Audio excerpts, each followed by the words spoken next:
So I stopped. Not with a slammed door or a raised voice or anything you'd see coming from across a room. I stopped quietly. The same way I had learned to do everything over the past 2.5 years. 4 days before I finally packed my things and walked out of that house for good, I was standing just outside the kitchen doorway with a cup of chamomile tea in my hands when I heard my husband on the phone. He had his back to me. He was laughing, the real kind, loose and easy, the way he used to laugh when we were first married. Then I heard my name, and I went completely still. Have you ever poured everything you had into the people you loved, only to overhear them describe that sacrifice as something they simply expected? Something they were owed? If you've ever been there, please stay with me. My name is Vivian, and this is the story of how a single overheard conversation gave me back a life I didn't realize I'd been slowly losing. Before I tell you how it ends, I need to take you back to where it began. 2.5 years before that Thursday evening in October when everything changed. And please, if this story means something to you, consider subscribing to our channel and sharing it with someone who needs to hear it. Before my mother-in-law's stroke, I had a career I was genuinely proud of. 6 years at a mid-sized marketing firm in Atlanta, starting as a junior coordinator and working my way to senior account manager. My commute was 45 minutes each way. My inbox was always full, and most days I came home tired in that specific, satisfying way that means you've actually built something. My husband and I had been married 4 years. We weren't perfect, nobody is, but we were solid. We both worked, we split the bills, we disagreed about small things and made up over takeout on the couch. That was our life, and I loved it. Then, on a Tuesday morning in February, my mother-in-law collapsed in her bathroom. She was 67. By the time the paramedics arrived, she'd lost significant mobility on her left side. She spent 3 weeks in the hospital and 6 more in a rehab facility before her doctors were clear with us. She needed full-time care at home. My husband was an only child. His father had been gone for years. There was no one else. We talked about it for a week. I kept waiting for someone to bring up a home care agency, a professional plan, anything that didn't require one of us to stop working entirely. But every time I raised it, my husband got quiet in that particular way that told me his mind was already made up. He never said directly that he expected me to be the one. He didn't need to. He talked about how expensive agencies were. He mentioned that his mother didn't like strangers in her home. He said I could always go back to marketing when things stabilized. I heard what he wasn't saying underneath all of that. I gave notice at the end of that week. I told myself it was temporary, 6 months, maybe a year, until she was stable enough for some part-time support. I cried in my car the last afternoon I left that office, but I didn't tell anyone why. I just said I needed a change. I was 31 years old, and I had no idea how long I would keep telling myself it was temporary. The weeks that followed were unlike anything I'd prepared myself for. Caring for someone recovering from a stroke isn't like nursing a cold or helping someone through a tough month. It is relentless in ways that don't show on the outside. I managed her physical therapy exercises twice a day, tracked 6 separate medications with different timing and food requirements, scheduled and transported her to every follow-up appointment, prepared meals that met the low-sodium guidelines her cardiologist had laid out, helped her bathe, helped her dress, sat with her through the hours she was frightened or disoriented, handled every insurance call, every pharmacy refill, every piece of paperwork that came through our mailbox. The organizing, the scheduling, the knowing, all of it lived inside my head and nowhere else. My husband went back to work the Monday after we brought her home. He traveled frequently for his job in corporate sales.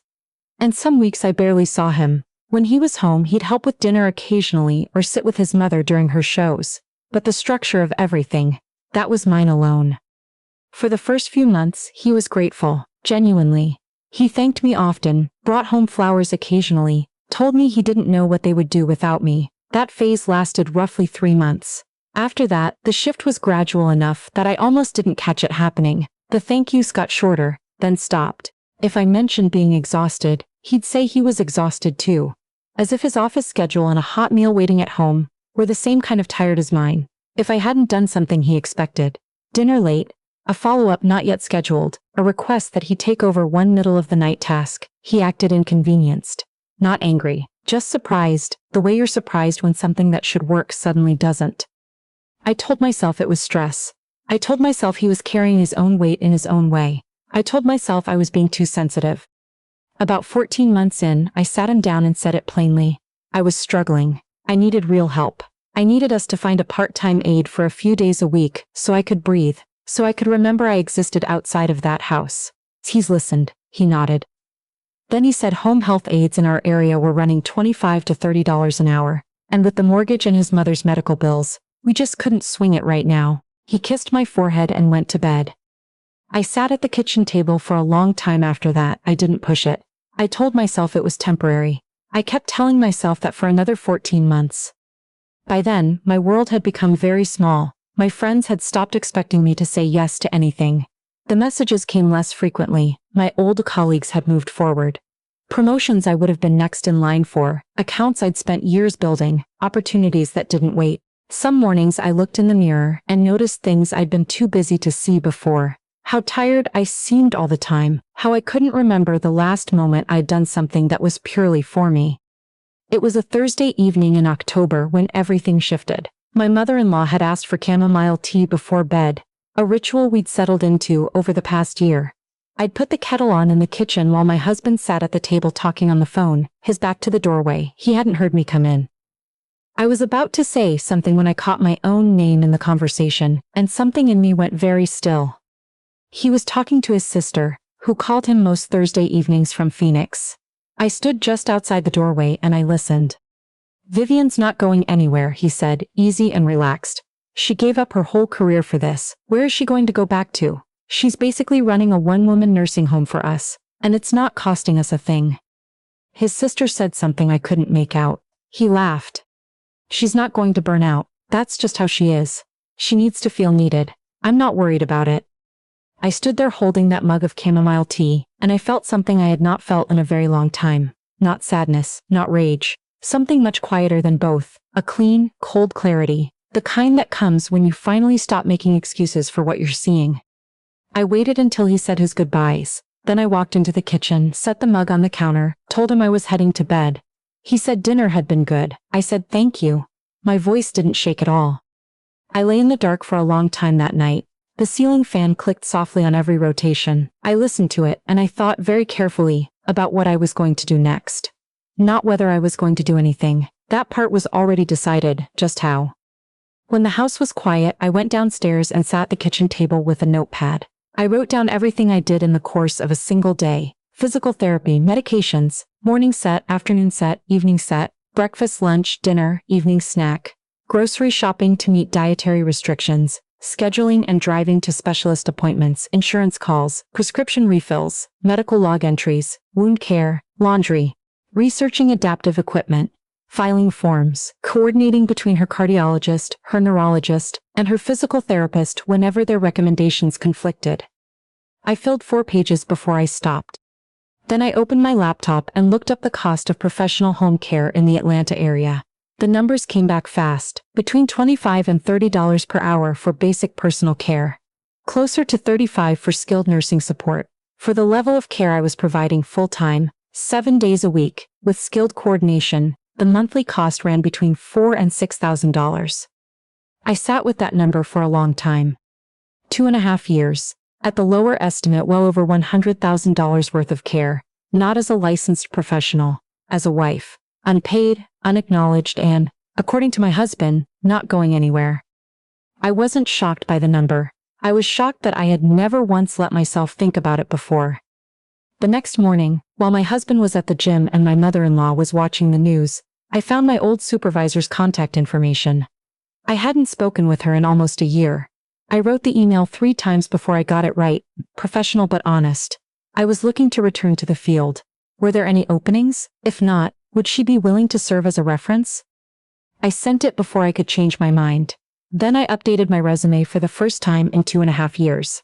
I listed what I had actually done during that time: medical case management, insurance coordination, caregiver advocacy, household operations. I had managed a full and complex medical situation nearly solo for 30 months. Those were real, transferable skills. It took me a moment to let myself believe that. But I did. The reply came the following afternoon. My old supervisor said she was glad to hear from me. The senior account manager role had been restructured, but a client services director position was opening up, and she thought I'd be strong for it. Could I come in for a conversation at the end of the week? I wrote back yes without finishing the rest of the email. I told my husband I had some errands to run the morning of the interview. He nodded without looking up from his phone, and reminded me not to be late for his mother's afternoon medication. I said I'd be back in plenty of time. The conversation at the firm lasted about an hour. My old supervisor told me that everything I'd done, coordinating between specialists, navigating insurance systems, managing a complex care schedule without any institutional backup, had given me a kind of practical knowledge that was genuinely difficult to teach. The director role would be a step up from where I'd left. I accepted on the way out of the building. On the drive home, I stopped at an apartment complex about 12 minutes from the office. A one-bedroom unit was available the following month, first floor, good light, in-unit washer and dryer. The rent was exactly what I'd budgeted once the new salary came through. I signed the lease and put the keys in my purse. That evening, I called the home care agency I'd been researching and finalized a care plan.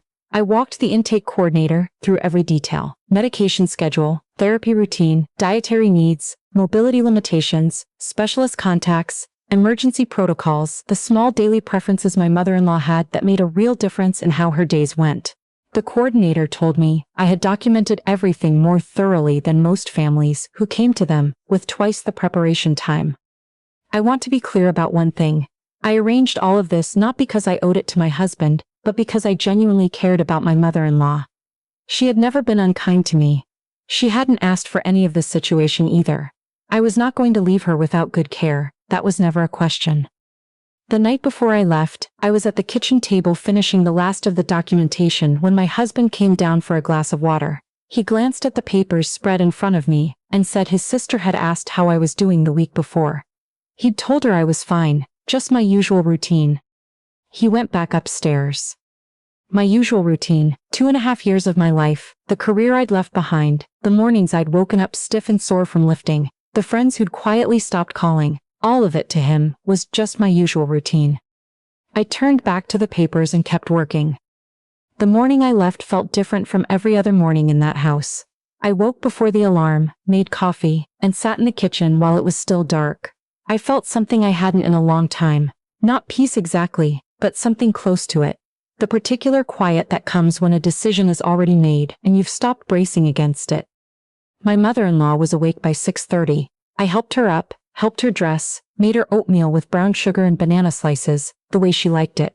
We watched the morning news for a few minutes. She told me she didn't think the weather anchor's new haircut suited him. I laughed, an actual laugh, not the automatic kind. My husband came downstairs around 7. He thanked me for the coffee. He sat at the table with his phone. I brought out the binder I'd put together over the past 3 days and set it in front of him. "What's all this?" he asked. "Everything the care team will need," I said. "Your mother's full medication schedule, therapy plan, doctor and specialist contacts, insurance information, dietary guidelines, appointment calendar through the end of the year, and emergency numbers. It's all tabbed." He looked up at me slowly, and I watched him understand that something was different. "I accepted a position this week as a client services director at my old firm," I said. "I've also signed a lease on an apartment. The home care agency starts this morning. The team has been fully briefed, and your mother knows what to expect." He set his phone face down on the table. "Vivian, you can't be serious." "I'm completely serious." He started talking about timing, about how we could have discussed this, about how this wasn't fair. I let him finish. Then I said as evenly as I could, "I tried to talk to you 14 months ago. I told you I was struggling. You told me we couldn't afford help. What we couldn't afford, I've come to understand, was for you to take me seriously." A knock came at the front door. The caregivers were exactly on time. I introduced them to my mother-in-law, showed them where the binder was, answered a few questions. My mother-in-law looked at me with eyes that understood more than she said. I squeezed her hand. Then I picked up my bag and walked out. The first week, I slept more than I had in years. I made my own breakfast in my own kitchen without accounting for anyone else's dietary restrictions. I drove to work in the morning with nothing on my phone but my own calendar. It was the strangest, most ordinary feeling I had ever had. My husband called several times that week. I answered twice, once to confirm the agency had everything they needed, and once to say simply that I was not coming back. He told me he had received the first invoice from the care agency, over $5,000 for the month. "I didn't realize," he said. "I know," I said. I left it there. Several months later, he asked if we could meet for coffee. I agreed. He sat across from me in a booth at a diner near my apartment, and he looked the way people look when something they should have understood a long time ago has finally become impossible to ignore. He said he'd never meant to take me for granted. He said he thought because I never complained, I must have been all right. He said he was sorry. I thanked him, and I meant it. Carrying bitterness would have kept me tethered to a version of my life I'd already left. But I also told him honestly that I could not come back to a marriage where I had been seen only for what I provided, where my silence had been mistaken for contentment, and my presence had been described to his sister as not costing them a thing. A wife is a partner, she is not a resource. I walked back to my car that afternoon feeling something I'd been trying to name for months. Not happiness, exactly, something more durable than that. The particular kind of freedom that comes when you finally stop waiting for someone else to recognize your worth and decide, quietly and without drama, to recognize it yourself. If you were in my position, what would have changed for you first? The moment you heard those words, or the moment you realized you deserved better? I'd love to know. Leave your thoughts in the comments. And thank you, truly, for staying with me until the end of my story.